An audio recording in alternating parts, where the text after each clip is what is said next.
اعوذ باللہ من الشیطان الرجیم بسم اللہ الرحمن الرحیم تبارک الذی نزل الفرقان علی عبدہ لیکون للعالمین نذیرا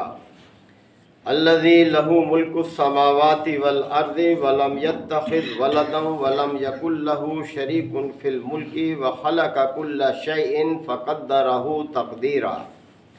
واتخذوا من دونه آلهة لا يخلقون شيئا وهم يخلقون ولا يملكون لأنفسهم ضرا ولا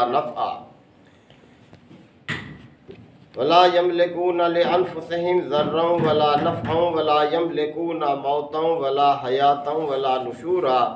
وقال الذين كفروا إن هذا إلا إفك افتراه وأعانه عليه قوم آخرون فقد جاءوا ظلما وزورا صدق اللہ مولانا العظیم۔ حضرات، سورہ فرقان کی یہ ابتدائی آیات ہیں۔ سورہ الفرقان مکی سورہ مبارکہ ہے، اور یہ بھی نبی کریم صلی اللہ علیہ وسلم کے مکی دور کے وسطی حصے سے تعلق رکھتی ہے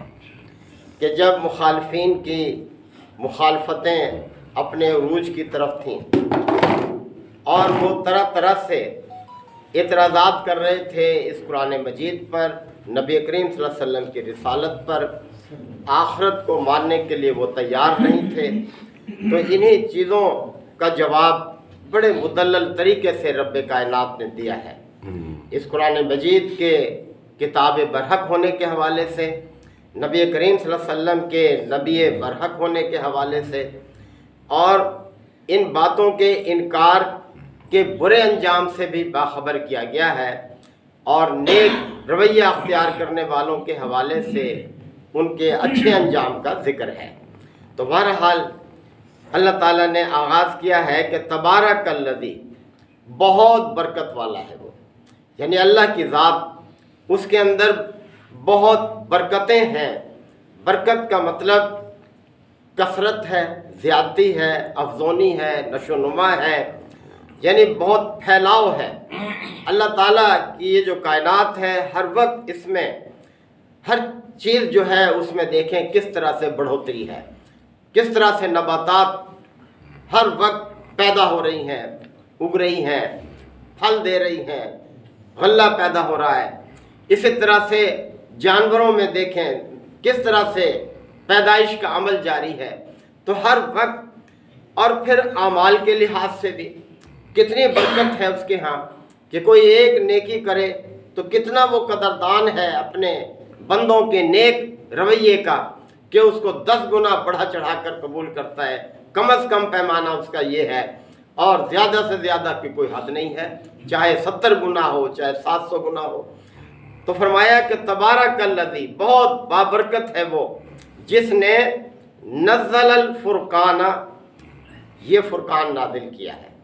نزل یعنی اسی نے اتارا ہے، کسی کو شک نہیں ہونا چاہیے اس میں، یعنی یہ ایسا کلام ہے کہ جو کسی کے بس میں ہی نہیں ہے،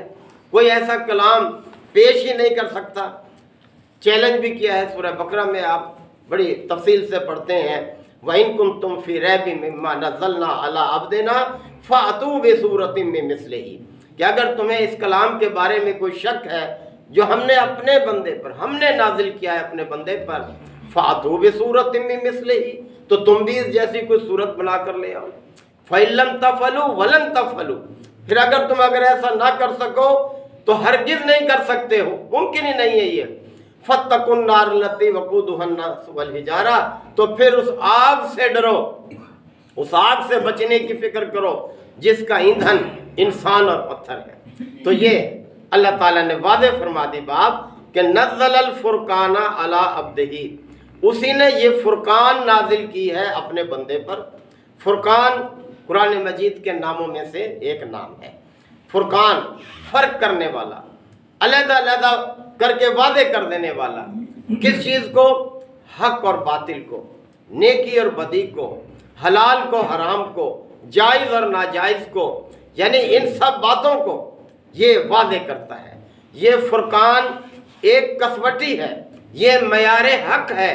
یعنی اس پر جانچو، ایک کرائیٹیریا ہے یہ اپنے آپ کو جانچنے کا،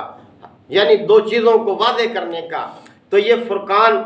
علی عبدہ، اپنے بندے پر، یعنی نبی کریم صلی اللہ علیہ وسلم تم ہی میں سے ہیں، یعنی انسانوں میں سے ہی ہیں، اللہ کے بندوں میں سے ہیں۔ اللہ کو یہ حق حاصل ہے کہ اپنے بندوں میں سے جس کو چاہے منتخب کر لے، چن لے اپنے اس کام کے لیے، لوگوں تک پیغام حق پہنچانے کے لیے۔ تو اللہ ہی ہے جس نے یہ فرقان اپنے بندے پر نازل کی ہے، اور اس کا مقصد بیان کیا کس لیے؟ لِيَكُونَ لِلْعَالَمِينَ نَذِيرًا، تاکہ وہ تمام دنیا والوں کے لیے نذیر ہو، تمام دنیا والوں کے لیے وہ نذیر ہو۔ اب وہ میں دونوں شامل ہیں، دونوں مفہوم شامل ہیں، یعنی ایک تو یہ فرقان خود، یعنی یہ فرقان جو ہے لوگوں کے لیے خبردار کرنے کا ذریعہ بن جائے، اچھے انجام سے برے انجام سے باخبر کرنے کا ذریعہ۔ دوسرے وہ سے مراد نبی کریم صلی اللہ علیہ وسلم کی اپنی ذات بھی ہے کہ آپ صلی اللہ علیہ وسلم لوگوں کو خبردار کریں، وہ نذیر ہوں سارے جہان والوں کے لیے۔ اور یہ بھی بات واضح ہو گئی کہ آپ صلی اللہ علیہ وسلم کی رسالت پوری دنیا کے لیے ہے، یعنی آپ کسی خطے کے لیے، کسی قوم کے لیے، کسی خاص ملک کے لیے نذیر نہیں ہیں، بلکہ پوری دنیا کے لیے نذیر ہیں۔ اور ساتھ ساتھ یہ بھی کہ آپ کا نذیر ہونا صرف آپ کے دور تک ہی نہیں ہے، بلکہ قیامت تک کے لیے آپ نذیر ہیں، یعنی لوگوں کے لیے باخبر کر دینے والے ہیں یہ۔ اور پھر فرمایا الذی لہ ملک السماوات والارض، یعنی اس ذات نے یہ فرقان نازل کیا ہے جو آسمانوں اور زمین کا بادشاہ ہے، فرما روا ہے، اس کائنات پر اسی کا حکم چلتا ہے، اسی کے حکم کے تابع ہے۔ تم دیکھ لو یہ رات دن کی تبدیلی، یہ سورج کا طلوع غروب ہونا، یہ چاند کا گھٹنا بڑھنا، کون ہے؟ کسی نام تو لوگ کسی اور کے قبضے میں اگر ہے تو، کسی اور کے حکم سے اگر یہ چل رہا ہے تو اس نے ان کو بنایا ہے، اسی کے حکم کے تابع ہیں۔ اور پھر فرمایا کہ وَلَمْ يَتَّخِذْ وَلَدًا، اور اس نے کسی کو بیٹا نہیں بنایا۔ لوگوں نے بہت بڑا جھوٹ گھڑا ہے جس نے بھی اللہ کے ساتھ اولاد کو منسوب کیا ہے۔ کسی نے حضرت عزیر کو اللہ کا بیٹا بنا دیا، کسی نے حضرت مسیح کو اللہ کا بیٹا قرار دے دیا، یعنی یہودیوں نے حضرت عزیر کو اور یہ عیسائیوں نے حضرت مسیح کو اللہ کا بیٹا بنا دیا، اور اسی طرح سے طرح طرح کے غلط چیزیں لوگوں نے اختیار کر لیں۔ تو فرمایا وَلَمْ يَتَّخِذْ وَلَدًا، اس نے کسی کو اپنا بیٹا نہیں بنایا۔ یہ اس کی کمزوری نہیں ہے، یعنی وہ ہر قسم کی کمزوریوں سے پاک ہے، اس کو اولاد کی ضرورت ہی نہیں ہے۔ اولاد تو اسے چاہیے جو یہ جس کے بارے میں ہو کہ وہ مر جائے گا، کل کو اس کا کوئی وارث ہو، تو اللہ تو ہمیشہ سے ہے، ہمیشہ رہنے والا ہے، اسے کسی اولاد کی ضرورت نہیں۔ وَلَمْ يَكُنْ لَهُ شَرِيكٌ فِي الْمُلْكِ، اور پھر یہ بھی کہ اس بادشاہت میں کوئی اس کا شریک نہیں ہے، وہ یکتا ہے، کوئی اس کا مددگار نہیں ہے، کوئی اس کے ساتھ شریک نہیں ہے، اسے ضرورت ہی نہیں ہے اس بات کی، یعنی وہی اس چیز کا حقدار ہے کہ اس سلطنت کی، پوری کائنات کی فرمانروائی اسی کے لیے ہے۔ اور یہ کہ وَخَلَقَ كُلَّ شَيْءٍ، اور اس نے ہر چیز کو پیدا کیا، وہ خالق ہے ہر چیز کا، یعنی کائنات کی ہر چیز اس کی مخلوق ہے، ہاں وہ جاندار ہے یا وہ بے جان ہے، ہر چیز اس کی مخلوق ہے، اس نے پیدا کی ہے۔ فَقَدَّرَهُ تَقْدِيرًا، اور اس نے ہر چیز کی ایک تقدیر مقرر کر دی ہے، ہر چیز کی ایک تقدیر مقرر کی ہے۔ تقدیر سے مراد یہ ہے کہ ہر چیز کو شکل اس نے دی، صورت اس نے دی، جسامت اس نے دی، اس کا کام اس پر جو ہے اس کے اوپر جو اللہ تعالیٰ نے الہام کر دیا، اس کا مقصد جو ہے اس پر الہام کر دیا کہ اس نے کیا کرنا ہے، کیا کردار ادا کرنا ہے اس نے دنیا کے اندر، اور وہ کتنے عرصے کے لیے ہے، ہر چیز اس نے مقرر کر دی ہے، ہر چیز جو پیدا کی ہے اس کی تقدیر بھی ساتھ اس نے مقرر کر دی ہے۔ وَاتَّخَذُوا مِن دُونِهِ آلِهَةً، اور پھر بھی دیکھو لوگوں کا کردار کہ اللہ کے ساتھ دوسرے معبود گھڑ لیے، دوسرے خدا بنا لیے لوگوں نے، جبکہ اتنی باتیں اللہ نے دیکھیں بیان کی ہیں۔ لا يخلقون شيئا، جبکہ وہ کچھ بھی پیدا نہیں کرتے، کچھ بھی ان کے اختیار میں نہیں ہے۔ جن جن کو لوگوں نے معبود بنایا، کسی نے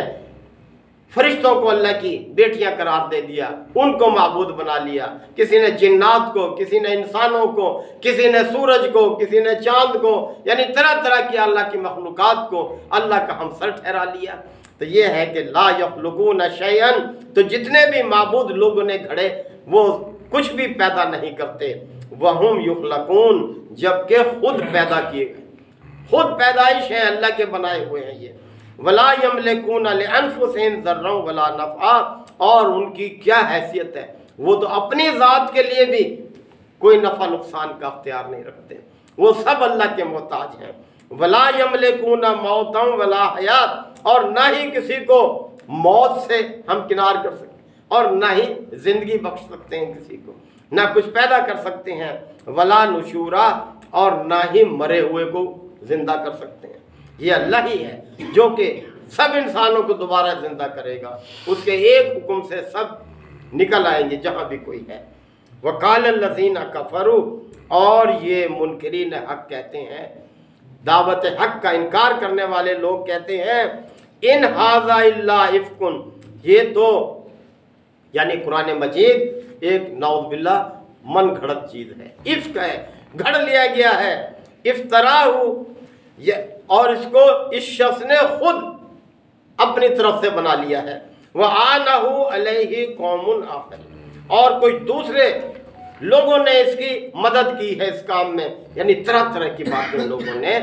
ناجائز باتیں جو ہیں یہ منسوب کر دی ہیں اس قرآن مجید کے حوالے سے۔ فَقَدْ جَاءُوا ظُلْمًا وَزُورًا، دیکھو تو صحیح کیسا بڑا ظلم اور جھوٹ اس پر اتر آئے ہیں یہ لوگ، ان کو ذرا بھی احساس نہیں ہے اس کائنات پہ، ذرا غور و فکر تو کرو، یہ اتنا بڑا ظلم اور جھوٹ گھڑ لائے ہیں یہ لوگ اس قرآن کے حوالے سے۔ وقالو، اور کہتے ہیں، اساطیر الاولین، کہ یہ تو پرانے لوگوں کی فرسودہ کہانیاں ہیں، نکتتبہا، جیسے اس شخص نے لکھوا لیا ہے، یعنی کسی سے لکھوا لیا ہے، فَهِيَ تُمْلَى عَلَيْهِ بُكْرَةً وَأَصِيلًا، اور صبح و شام اسے یہ سنائی جاتی ہیں، بس یہ ہیں من گھڑت باتیں۔ قل، اے نبی صلی اللہ علیہ وسلم کہہ دو، أَنزَلَهُ الَّذِي يَعْلَمُ السِّرَّ فِي السَّمَاوَاتِ وَالْأَرْضِ، اے لوگو، اے نادانو، اسے تو اس ہستی نے نازل کیا ہے جو آسمان اور زمین کی تمام پوشیدہ حقیقتوں کو جانتا ہے، سب بھید اسے معلوم ہے، کسی کو ذرہ برابر علم نہیں ان حقیقتوں کا جو اللہ کو معلوم ہے۔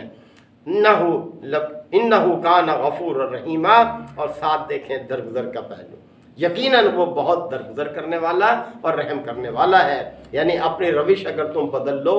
حق کو تسلیم کر لو، ان باتوں سے، ناحق باتوں سے بعد آ جاؤ، تو وہ ذات بہت درگزر کرنے والا ہے، وہ تمہیں معاف کر دے گا، تم پر رحم کرے گا، اور تمہیں اپنے دامن رحمت میں لے لے گا، لہٰذا اس سے فائدہ اٹھاؤ۔ یہ سب ہم سب کے لیے ہے یہ پیغام، کہ ہم بھی اپنی اپنی کوتاہیوں پر غور کریں، اپنی اپنی کمزوریوں پر غور کریں، جو بھی ہیں ان کو دور کرنے کی فکر کریں، اپنے رب سے معافی مانگ لیں، اپنی اصلاح کر لیں اس وقت کے آنے سے پہلے کہ جب ہمارا تعلق اس دنیا سے ختم ہو جائے گا۔ اللہ تعالی ہم سب کو آیات کو سمجھنے کی، عمل کی توفیق عطا فرمائے۔ وآخر دعوانا الحمدللہ رب العالمین۔